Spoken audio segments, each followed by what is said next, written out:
We're out here at Better Homes and Gardens having a great old time, and mental health and exercise are very, very important in the world that we live in. Josh, tell us what you are doing out here with your stand and how people can get involved in what you're doing. Oh, yeah, perfect. So in terms of the stand today, what we're promoting is the Exercise Right website. Yes, Yeah, perfect. So what it is, it's just a website which provides further information about exercise and how it can be best managed, how you can best manage some of your health conditions. Sure. Which can include things like mental health, cardiac disease, Yep. or even falls or diabetes. Falls are amazing, aren't they? I mean, when we're kids, we fall over, and then my grandmother, who's in her late 90s now, we go back to being children again and we keep falling over. What's that all about? Well, it can be a number of things. Obviously, as a child, there's motor development things that are going on. As we get a bit older, it can be that we've lost muscle tone, or can be some bone-related concerns. And certainly, as an accredited exercise physiologist, we do work with those set of patients quite regularly to improve strength, improve mobility. And as I was just saying to a 75-year-old a bit earlier, and I work with clients as old as 95, strength is paramount. And balance is paramount for those guys moving forward, absolutely. Tell me, I'm 43. What should I be doing now at 43 that I will not regret when I get to, say, 93?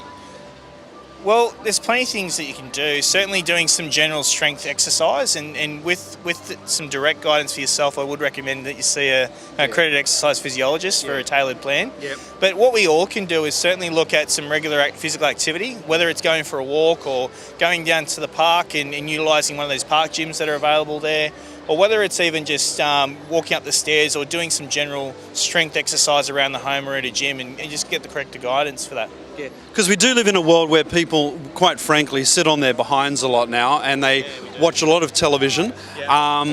It's interesting, I'm a radio guy, so radio's theatre of the mind. You've got to think. On television, when you watch it, you don't really think. You do become a couch surfer. It's very, very easy to become that. It can be, absolutely. And one of the biggest challenges I have that I find with working with patients is always motivation. Yeah. And certainly one of the best things we can do is give them the right tools and framework to think about how they can be more motivated and how they can engage in activity.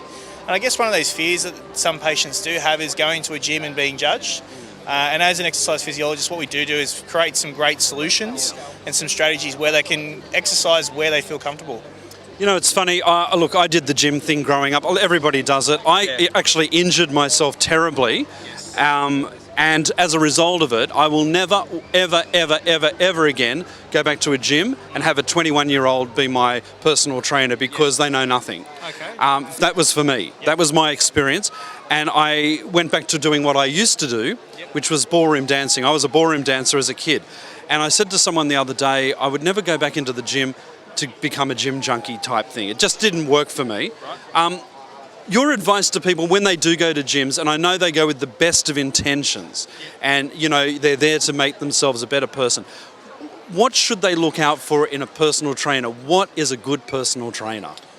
With a personal trainer, there can be a number of things you look for. Definitely look at their qualifications and I guess their experience. It could be that you had maybe a bad experience with the trainer. I did have a bad one, but there you go. Yeah. So with that, just ask some further questions about your health concerns, even ask them questions about whether they're familiar with medications, and even certainly let them aware about certain health risks that you've had in the past, like falls or injuries or anything like that, because we take that into consideration when we're working with a client.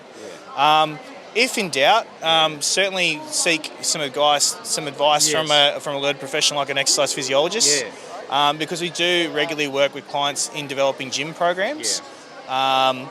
So for people that are watching now that want to go online, they can go to your website, get in contact with you guys. Yep.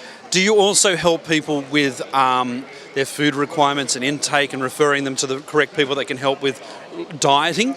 Oh, look, within my business, at Better You, we do have dietitians that work with us. Right. And that would probably be the best recommended source to go and see for food intake requirements, especially if you have certain intolerances or if you have any gut-related concerns. A dietitian's one of the best sources of advice. And what you can actually receive from heading to the website is some targeted advice from accredited exercise physiologists. At least start the conversation about what you can do with your health and exercise.